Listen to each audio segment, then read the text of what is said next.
Today I want to talk to you about Nadi Astrology and my experience with that. So I got my first Nadi reading back in 2001. And at the time I was very new to anything having to do with astrology or Vedic sciences.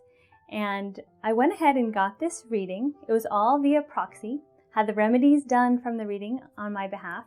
But then I had the opportunity to go to India and actually have the remedies done in person, which means you go to temples and do certain rituals at these temples, and then that is supposed to clear the karmas that were identified in your leaf that is most impacting your current state.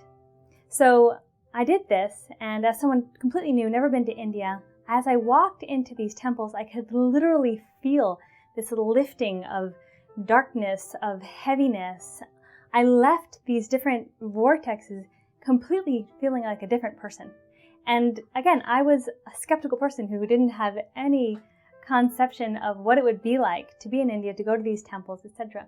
So to me, it was real proof of how this was working for me. By the end of the trip, I felt completely cleansed and at peace and lighter and brighter in so many different ways. I go back to my New York City job, and it's the time of the tech bubble is bursting. And literally the day I get back from the trip, I am relieved of my position. They're cutting back. And I felt really discouraged, but on some level I knew it was the result of this trip and that something great would happen. 6 weeks later, I received a contract making almost double the amount of money. And again, this is the time when the internet bubble had burst and everyone is being laid off. But I got a contract making almost double of what I had been making in my previous job. So to me, that was the first of many miracles that unfolded as I received my Nadi astrology reading.